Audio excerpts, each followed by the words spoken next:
कृष्णा हरे कृष्णा कृष्णा कृष्णा हरे हरे हरे राम राम राम हरे हरे। ॐ अज्ञानतिमिरन्धस्य ज्ञानञ्जनशलाकया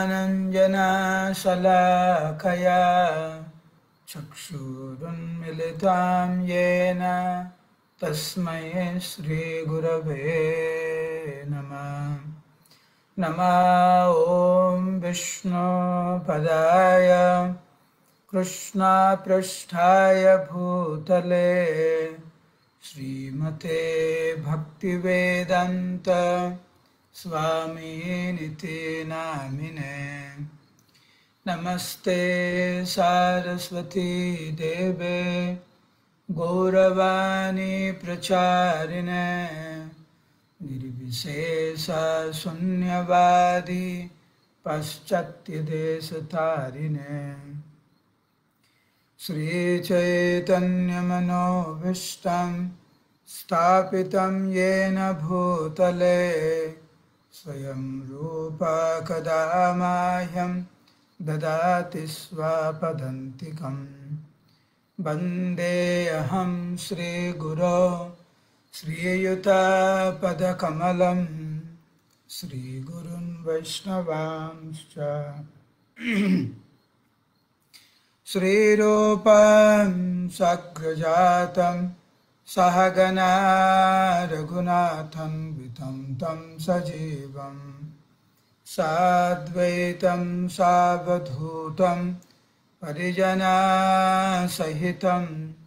कृष्ण चैतन्यदेवं श्रीराधा कृष्णपादान् सहगना ललिता श्रीवृषाखण्डितांश्च। हे कृष्ण करुणा सिन्धो दीनबन्धो जगत्पते गोपेश गोपिकान्त राधाकान्त नमस्तुते। तप्तकाञ्चन गौराङ्गी राधे वृन्दावनेश्वरी वृषभानुसुते देवी प्रणमामि हरिप्रिये। नमो महावदन्याय कृष्णप्रेमप्रदायते कृष्णाय कृष्णचैतन्य नाम्ने गौरत्रिषे नमः। वञ्चाकल्पतरुभ्यश्च कृपासिन्धुभ्य एव च पतितानं पावनेभ्यो वैष्णवेभ्यो नमो नमः। जय श्रीकृष्ण चैतन्य प्रभु नित्यानन्द श्री अद्वैत गदाधर श्रीवासदि गौरभक्तवृन्द।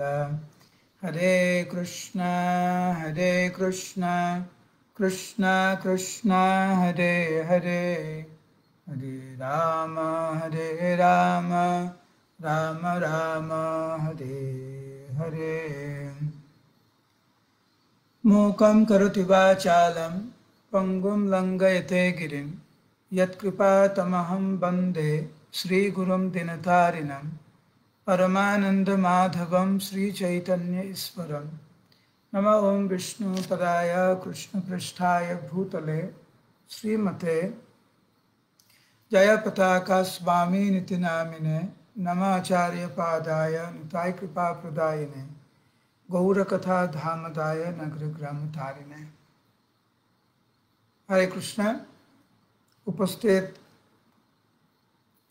समस्त गौर भक्तवृंदेर श्रीचरण कमले आमी आमार सश्रद्ध प्रणति ज्ञापन करछि।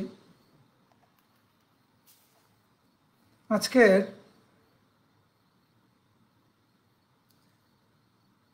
একটি অত্যন্ত গুরুত্বপূর্ণ বিষয় নিয়ে আজকে আমরা আলোচনা করব। সেটি হচ্ছে ক্রোধ, রাগ।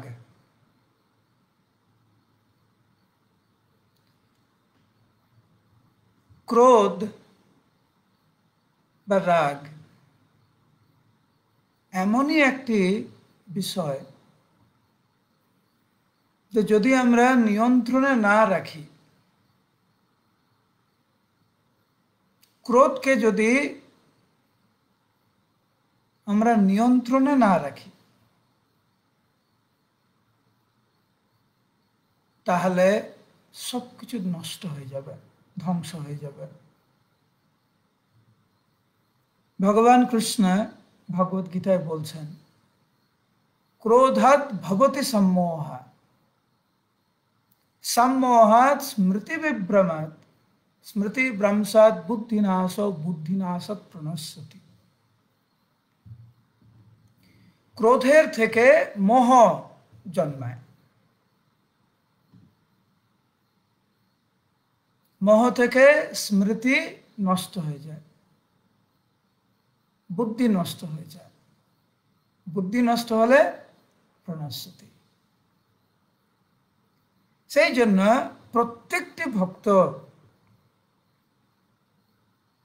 বিশেষ করে যারা আমরা চেষ্টা করছি ভগবত ভক্তিতে উন্নতি লাভ করার জন্য, সেখানে ক্রোধকে নিয়ন্ত্রণ করা অত্যন্ত গুরুত্বপূর্ণ। একটু চিন্তা করে দেখবেন, একটা হচ্ছে অ্যাঙ্গার মানে ক্রোধ, একটি হচ্ছে ডেঞ্জার মানে বিপদ। শুধু একটা ওয়ার্ডের পার্থক্য, আর কিছু নেই কিন্তু। Anger, danger. এবং আমরা দেখেছি, বর্তমানে আমরা দেখছি, অতীতে অনেক ইতিহাস রয়েছে যে কিভাবে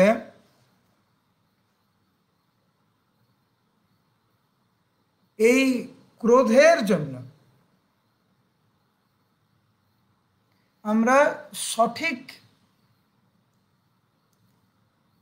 বিচার বুদ্ধি আমাদের থাকে না। ক্রোধের জন্য সম্পর্ক নষ্ট হয়ে যায়, ক্রোধের জন্য পরিবার চুরমার হয়ে যায়, ক্রোধের জন্য যুদ্ধ শুরু হয়, ব্যক্তিগতভাবে ক্রোধের জন্য আমরা হতাশ হয়ে পড়ি, আমরা ভুল সিদ্ধান্ত নিয়ে বসি এই ক্রোধের জন্য।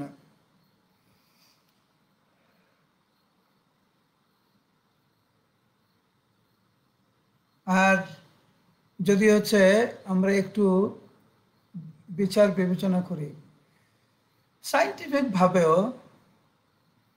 যখন কোনো মানুষ ক্রোধান্বিত হয়, তখন তার শরীরের যে কেমিক্যাল, যে রিয়াকশনগুলো যেগুলো হয় বৈজ্ঞানিক ভাষাতে, ক্রোধের কারণে সে এতটা প্রভাবিত হয়ে যায়, তার শরীরে বিরূপ প্রতিক্রিয়া আসে, শরীর নষ্ট হয়, মন নষ্ট হয়, সম্পর্ক নষ্ট হয়, পরিবার নষ্ট হয় এই ক্রোধের জন্য। একটা ছোট্ট উদাহরণ দিচ্ছি, আমি যদি কারুকে একটা আগুন নিয়ে ছুটতে যাই, আগে হাত পুড়বে কার? আমার তো হাত পুড়বে, যেহেতু আমি আগুনটাকে ধরে আমরা অন্য কারুকে ছুটতে যাচ্ছি। কিন্তু প্রথমেই কিন্তু হাত পুড়বে আমার, যার প্রতি আমরা ক্রোধ প্রকাশ করছি সে কিন্তু এতটা প্রভাবিত হচ্ছে না যতটা আমি প্রভাবিত হচ্ছি, যেহেতু ক্রোধটা আমি করছি।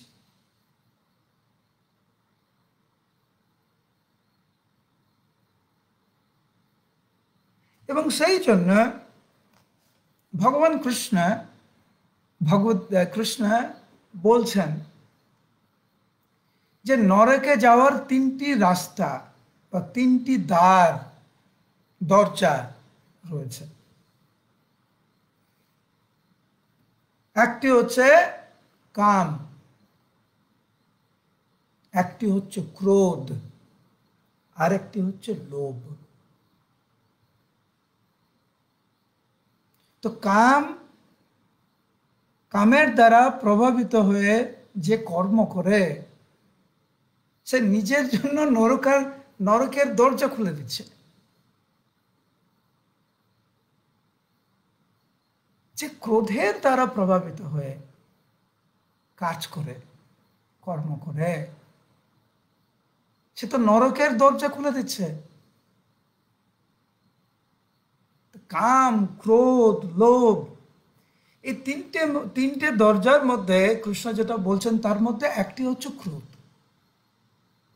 যেহেতু আজকে আমরা ক্রোধ নিয়ে আলোচনা করছি, তাহলে আমরা এটা একটা ভূমিকা। ক্রোধ, অ্যাঙ্গার আর ডেঞ্জার।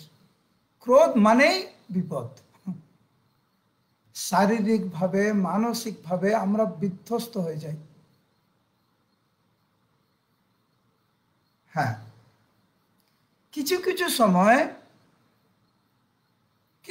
সময় খুব সূক্ষ্মভাবে ক্রোধকে আমরা কৃষ্ণ সভায় লাগাতে পারি। যেমন হনুমান লঙ্কা পুড়িয়েছিলেন, সেটা একটি উদাহরণ। শিক্ষক তার ছাত্রকে শাসন করছে, বা গুরুদেব তার শিষ্যকে শাসন করছে, পিতামাতা তার সন্তানকে শাসন করছে। কিন্তু সেই ক্ষেত্রে পিতামাতাকে অত্যন্ত সাবধানতা অবলম্বন করতে হবে।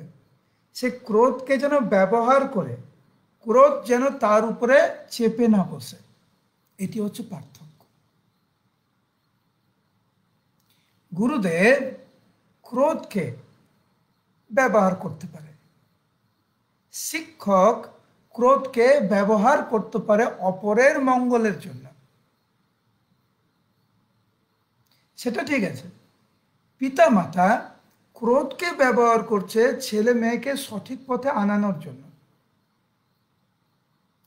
কিন্তু আমাদের অত্যন্ত সাবধানতা অবলম্বন করতে হবে যেন ক্রোধের দ্বারা আমরা পরিচালিত না হই, আমরা ক্রোধকে পরিচালিত করব।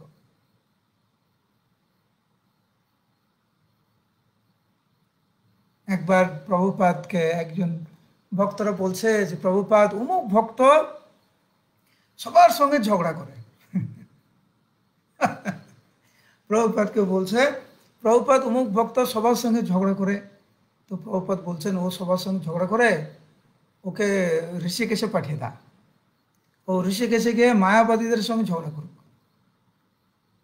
মায়াবাদীদেরকে বুঝাক। সেই জন্য আমাদের আমরা প্রত্যেকে, আমি নিজের কথা বলছি, আমি তো প্রায় ক্রোধের দ্বারা পরিচালিত হই। কিন্তু এই কথা বলার মাধ্যমে, শ্রবণের মাধ্যমে ধীরে ধীরে যদি আমরা একটু বোঝার চেষ্টা করি। আমি নিজের জীবনে হয়েছে, আমি অপরকেও দেখেছি কিভাবে কেউ যখন, বিশেষ করে একটু বয়স হলে, আর ছোট বয়সও, যখন কেউ ক্রোধ প্রকাশ করে দেখবেন তার চোখ লাল হয়ে যায়। অনেক সময় সে যখন ক্রোধান্বিত হয়ে কথা বলে সে তখন কাঁপতে থাকে। তাহলে তার শরীরে কতটা প্রভাব পড়ছে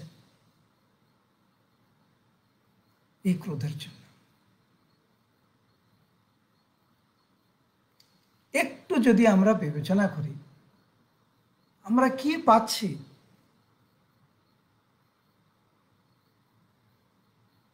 ক্রোধান্বিত হয়ে আমরা কি পাচ্ছি? আমরা কি কিছু ভালো করছি? এটা কি শরীরের জন্য ভালো? এটা কি সম্পর্কের জন্য ভালো? এটা কি শান্তি বজায় রাখার জন্য ভালো? এটা কি পৃথিবীর জন্য ভালো? কার জন্য ভালো?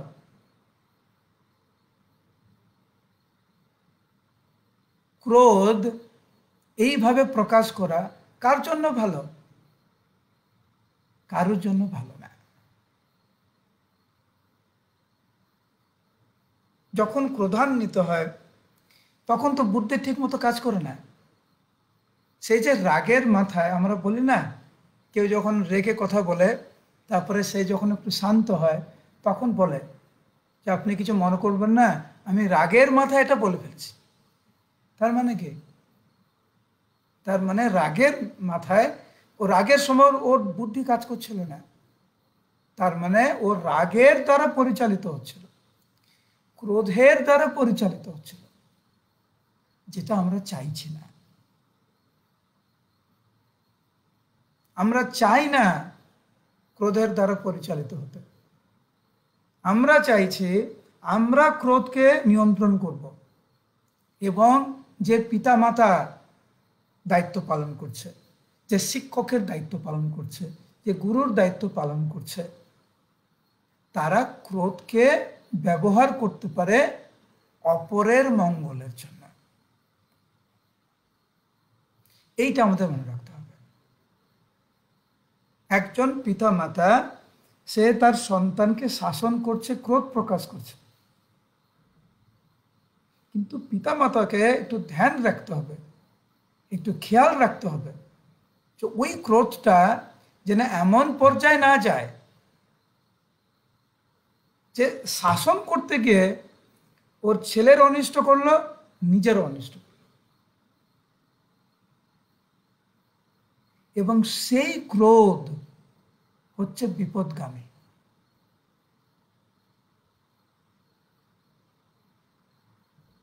সেই ক্রোধ বিপদগামী।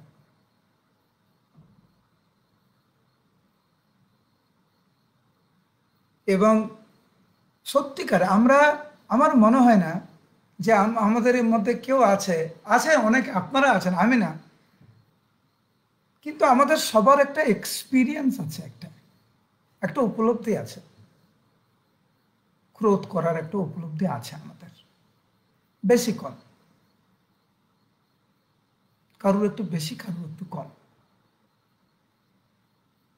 কিন্তু আমরা যেহেতু আমাদের এক্সপিরিয়েন্স আছে, কিন্তু ক্রোধ বিষয়টা এত প্রভাবশালী, এত শক্তিশালী, আমরা এড়িয়ে উঠতে পারি না। কিন্তু যে একটু বিবেচনা করবে যে কিভাবে এই ক্রোধের জন্য আমার বন্ধুত্বের সম্পর্ক ছিন্ন হয়ে গেল, স্বামী স্ত্রীর সম্পর্ক তলান্নিতে, ভাই ভাই, বোনের সাথে, আত্মীয় স্বজনের সাথে, পাড়া প্রতিবেশীদের সাথে, কিভাবে আমাদের দিন দিন সম্পর্ক তলান্নিতে যাচ্ছে, তার একটি মূল কারণ হচ্ছে এই ক্রোধ। তাহলে আমরা পাচ্ছি কি?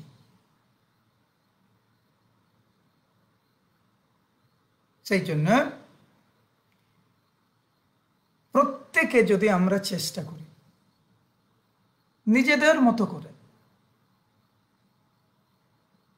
যে ক্রোধ প্রকাশ করে ভিতরে ক্ষোভ রেখে, ক্রোধ রেখে নিজের ক্ষতি করছে এবং অপরের ক্ষতি করছে, এইটা যদি আমরা দৈনন্দিন যখনই আমাদের ক্রোধ আসবে, আমরা বলি ইংরেজিতে টেক এ ডিপ ব্রেথ, ওই সময় একটু করা একটু মুশকিল, ট্রাই করতে পারেন, চেষ্টা করতে পারেন। যখনই কোনো কিছুর উপর অনেক রাগ আসবে না, টেক এ ডিপ ব্রেথ, মানে দীর্ঘ নিঃশ্বাস নিন,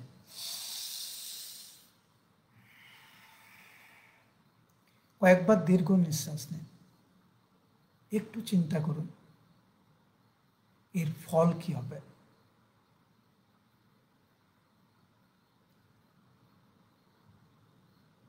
আমি আবার বলছি, অ্যাঙ্গার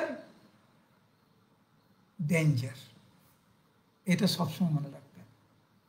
আর সেই জন্য বিদুর শ্রীমদ্ ভাগবতে খুব অবাক হয়ে গেছে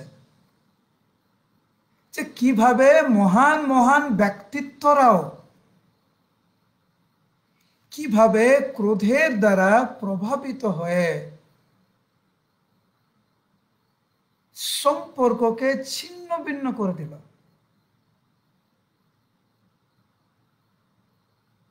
আর সেই সম্পর্কে আজকের আমরা কিছুক্ষণ শুনব।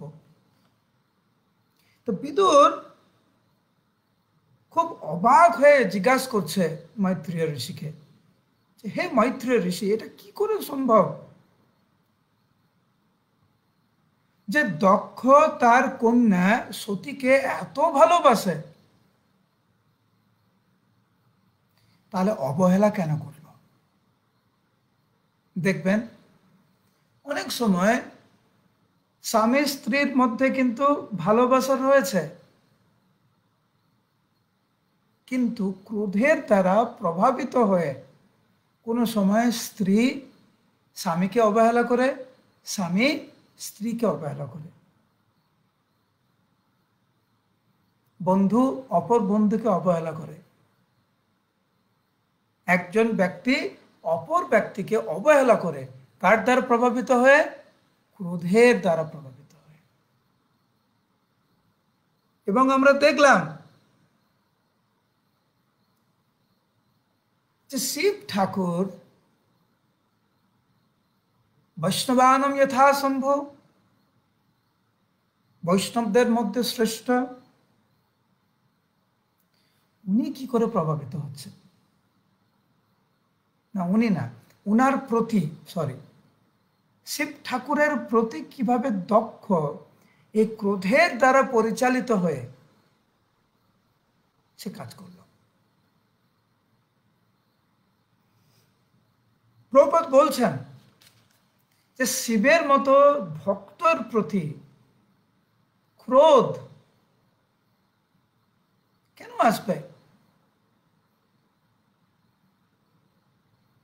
তার পক্ষে আসা সম্ভব যে পূর্ণরূপে ক্রোধের দ্বারা এত গুরুতরভাবে পরিচালিত হচ্ছে যে তার বুদ্ধি কাজ করছে না। কারণ শিব হচ্ছেন বৈষ্ণব, উনি শান্ত, উনি ত্যাগী। প্রভুপাদ বলছেন শিব ঠাকুর এমন ত্যাগী, নিজের জন্য একটা বাড়িও বানায়নি, বৈরাগীর মতো এখানে ওখানে ঘুরে বেড়াচ্ছে।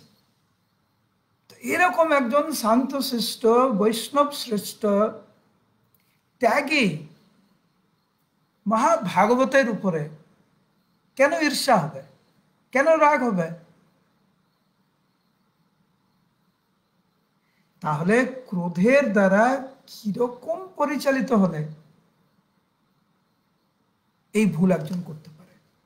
সেই জন্য ভাগবতের এই যে কাহিনী থেকে আমাদেরকে বুঝতে হবে যে ক্রোধ এমন একটি জিনিস যে মহান মহান ব্যক্তিত্বকেও মোহিত করতে পারে। তাহলে আমাদের কত সাবধান থাকতে হবে।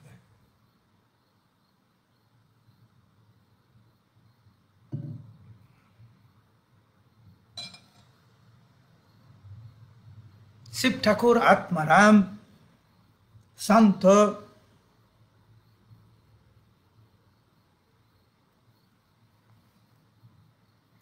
আর এই ক্রোধের পরিণতি দেখুন। সতী শিব ঠাকুরের স্ত্রী স্ব-ইচ্ছায় দেহত্যাগ করেছিলেন। তার পিতার ক্রোধের ফল দেখুন। তার প্রাণ প্রিয় কন্যা দেহত্যাগ, কিন্তু এই যে আমাদের এটা শুনতেও তো খারাপ লাগবে, কিন্তু বাস্তবটা হচ্ছে আমরা কিন্তু নিজেদেরকে খুব ভালোবাসি, তাই না? সেই জন্য ভালো মন্দ খাই, নিজেকে সাজি, স্বাস্থ্য ব্যায়াম ট্যায়াম করে ভালো থাকার চেষ্টা করি, বেঁচে থাকার চেষ্টা করি, ডাক্তারের কাছে যাই, ফ্রেশ হাওয়া খাওয়ার চেষ্টা করি, হাওয়া নেওয়ার চেষ্টা করি, স্বাস্থ্যকর খাওয়ার চেষ্টা করি। কেন? কারণ আমরা আমাদেরকে ভালোবাসি বলে। আর সেই জন্য যেই শরীরটাকে আমরা এত ভালোবাসি, সেই শরীরটাকে জাস্ট এমনি ত্যাগ করা, এটা কিন্তু সহজ কথা নয়।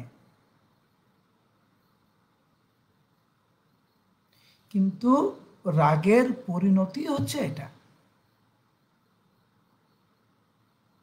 কয়েকদিন আগে আমার একজন জানাশোনা ভক্ত, তার একজন আত্মীয়, সে ভক্ত না, সে দেহত্যাগ সে আত্মহত্যা করেছে কয়েকদিন আগে। তা আমি ওনাকে বোঝানোর চেষ্টা করছিলাম যতটুকু আমার পক্ষে সম্ভব। এখানে আমরা দেখছি যে কিভাবে এই দক্ষের, ক্রোধের, ঈর্ষার পরিণতি হচ্ছে তার নিজের কন্যাকে সে হারালো। এতটাই তিক্ত কলহ যে এমনকি সতীও দেহত্যাগ করেছিলেন। তাহলে আমাদের কতটা সাবধান থাকতে হবে। কি হয়েছিল? দক্ষ যজ্ঞে কি এমন হয়েছিল যার দরুন এমনকি সতীও তার দেহকে ত্যাগ করেছিলেন? আর আমাদের জীবনে কিন্তু একই ঘটনা ঘটে। দেখবেন মাঝে মাঝে স্বামী স্ত্রীর মধ্যে এমন ঝগড়াঝাটি হয়,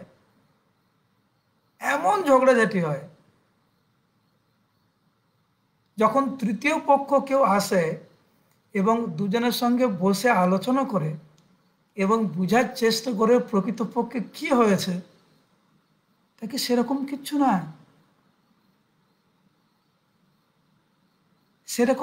না,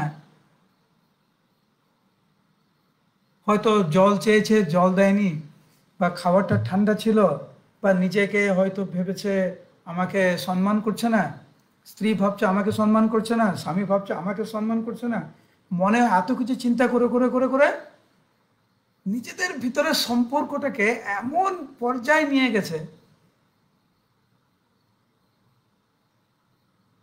আমরা বাংলা একটা কথা আছে না, যে পান থেকে চুন খসলেই কি এরকম একটা কথা আছে। একটা সামান্যতম জিনিস নিয়ে এমন পরিস্থিতি হয় যেটা কল্পনার বাইরে।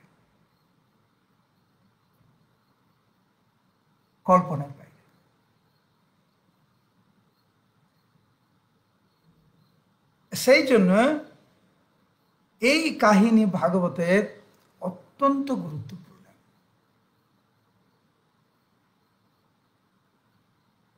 অ্যাকচুয়ালি প্রকৃতপক্ষে যদি আমরা একটু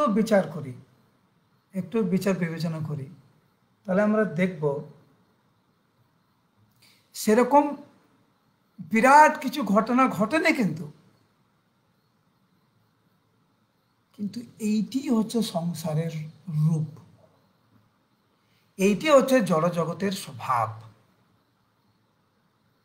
যেখানে ক্রোধের দ্বারা আমরা প্রভাবিত হয়ে বড় পাপ, অপরাধ, নাম অপরাধ, সেবা অপরাধ সব করে বসে।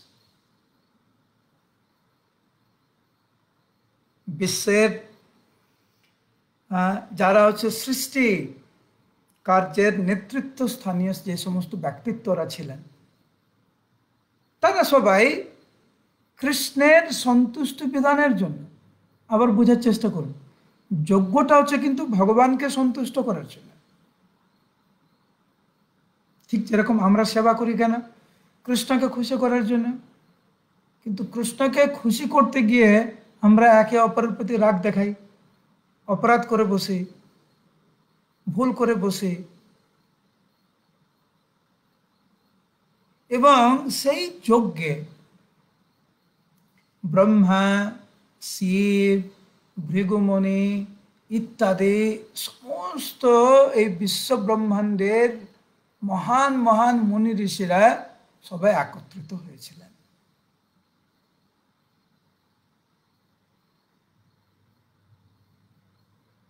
সবাই বসে আছেন, ব্রহ্মা উনিও আছেন, শিব ঠাকুরও আছেন। সেই সময় প্রজাপতিদের অধিপতি দক্ষ প্রজাপতি, উনি যখন যজ্ঞস্থলে প্রবেশ করলেন, স্বাভাবিকভাবে প্রজাপতি দক্ষ, প্রভাবশালী এবং ব্রহ্মার পুত্র, খুব সম্মানীয়। তো উনি যখন প্রবেশ করলেন, উনার যে তেজ, অঙ্গ প্রভায় সমস্ত সভা আলোকিত হয়েছিল। স্বাভাবিকভাবে সবাই সম্মান করছে। প্রজাপতি দক্ষ প্রবেশ করেছেন সভাতে, সবাই উঠে দাঁড়িয়ে সম্মান করছে। মুনি ঋষিরা সবাই সম্মান করছেন, জয় হোক, জয় হোক, আপনার জয় হোক, আপনার জয় হোক।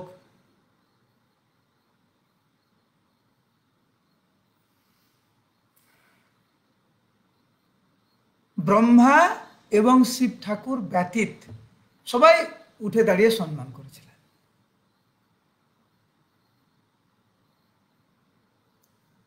এবং ব্রহ্মা উনি বসেছিলেন, কিন্তু যেহেতু একটা বিরাট দায়িত্ব নিয়ে সেবা করছে, মাঝে মাঝে আমরাও দেখি পিতা তার পুত্রকে সম্মান করে, এরকম করে, খুব ভালো সেবা করছো, খুব ভালো, তুমি এসেছো, খুব ভালো, স্বীকার করে নিচ্ছে যে হ্যাঁ একজন এসেছে। দক্ষ সব ঠিকঠাক চলছিল।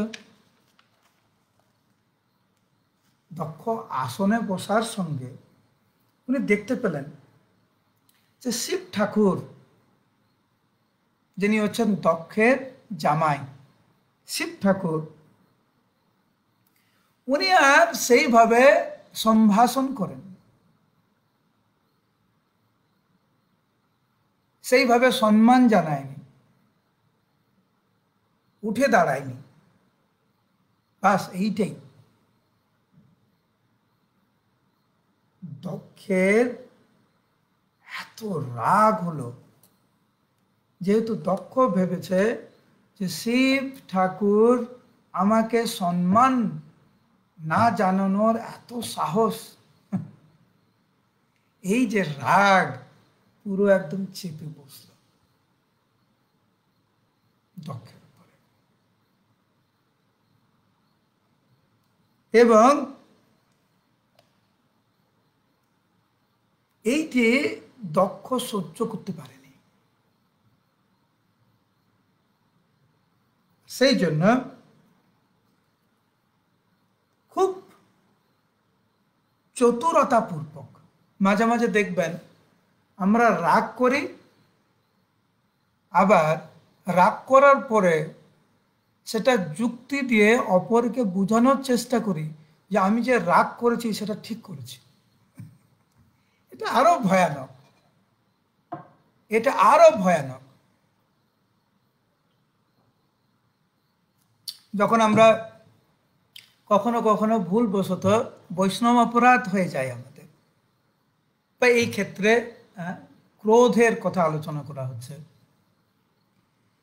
ক্রোধ প্রকাশ করছে, কেউ যখন বোঝানোর চেষ্টা করে সে অজুহাত দেয়, যে না এই কারণে আমি রাগ করেছি, এই কারণে আমি ওরকম ওর সঙ্গে খারাপ ব্যবহার করেছি। চতুরতা, এই চতুরতা কৃষ্ণ সেবায় লাগে না। রাগান্বিত হওয়ার অজুহাত, বৈষ্ণব অপরাধ করার অজুহাত, এই সমস্ত গুণ কৃষ্ণ সেবায় লাগে না। ভালো জপ না করার অজুহাত, সাধন ভজন না করার অজুহাত, শাস্ত্র অধ্যয়ন না করার অজুহাত, এই সমস্ত ভাব বা চেতনা কৃষ্ণ সেবায় লাগে না। আমরা দেখছি যে দক্ষ সমস্ত দেবতারা যে রয়েছেন, মুনি ঋষিরা রয়েছেন, সেখানে চতুরতার সঙ্গে সে বলছে যে আমি মাৎসর্যের জন্য আমি হিংসা করে এগুলো বলছি না, বা আমি যে ক্রোধের দ্বারা প্রভাবিত হয়ে গেছি সেই জন্য আমি এগুলো বলছি, সেরকম না। আমরা রহস্য করে অনেক সময় আমরা বলি যে একজন চিৎকার করে করে বলছে, কে বলছে আমি রাগ করেছি? আমি রাগ করিনি। হ্যাঁ, সে রাগ করেছে, রেগে রেগে বলছে কোথায় আমি রেগে গেছি? আমি রাগিনি।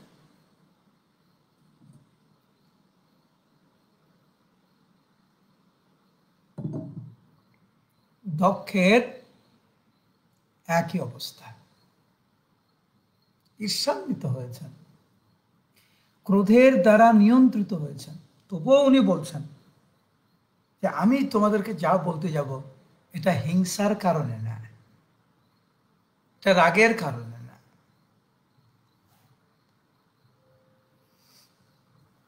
আরেকটা জিনিস খুব খুব খুব গুরুত্বপূর্ণ,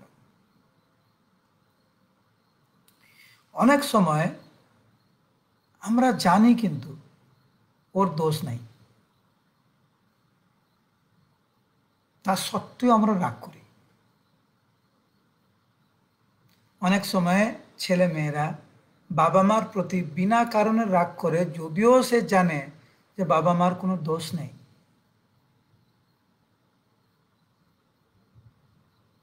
অনেক সময় উল্টোটাও হয়, বাবা মাও মাঝে মাঝে ছেলে মেয়ের উপর একটু রাগ করে, তারা জানে তো করেনি তবুও রাগ করে। এইখানে দক্ষ কিন্তু জানতেন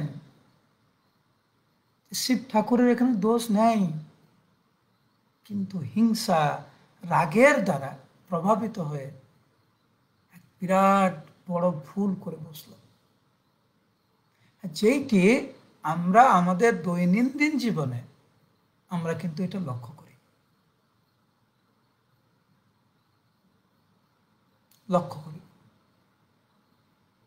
কিন্তু যে একটু বুদ্ধিমান, একটু পরিপক্ক অবস্থা, সে কিন্তু বুঝতে পারে, সে যখনই বুঝতে পারে সে পরিস্থিতিটাকে নিয়ন্ত্রণে নিয়ে নেয়, যে না আমি আমি ভুল করছি, আমি যেভাবে রাগ করছি এটা আমার একদম ঠিক না। আর যে ক্রোধের দ্বারা পুরো প্রভাবিত হয় সে নিয়ন্ত্রণ করতে পারে না। সেই জন্য একটু শান্ত হতে হবে, আমাদেরকে পরিস্থিতি একটু বিবেচনা করতে হবে, আমরা কি করছি, কি করতে যাচ্ছি, এর ফলটা কি হবে। বাংলা একটা কথা আছে, ভাবিয়া করিও কাজ, করিয়া ভাবিও না।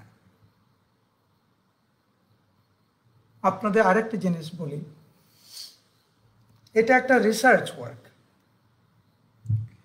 38 বছরের একটি গবেষণা আপনাদেরকে শোনাই। 38 বছর সেখানে গবেষণা করে, আমেরিকায় একটা ইউনিভার্সিটিতে ওরা গবেষণা করে দেখলো যে কেউ যখন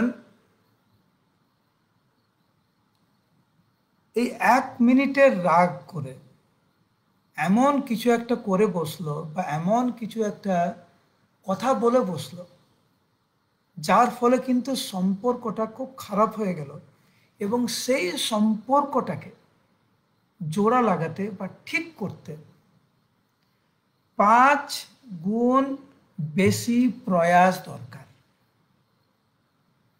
আমি যদি ক্রোধান্বিত হয়ে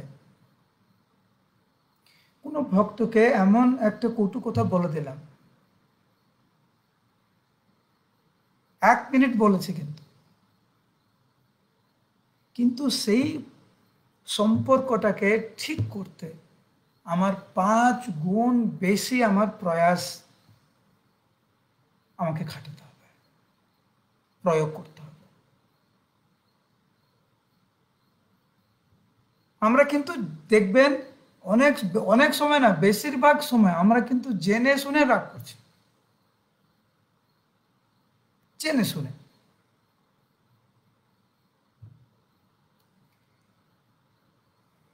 যাই হোক, আগামীকাল আমরা এই বিষয়ে আরো আলোচনা করব যে কিভাবে আমরা এর থেকে নিস্তার পেতে পারি, কি করে রাগকে আমরা নিয়ন্ত্রণ করতে পারি, সেই বিষয়ে আমরা আগামীকাল শ্রবণ করব।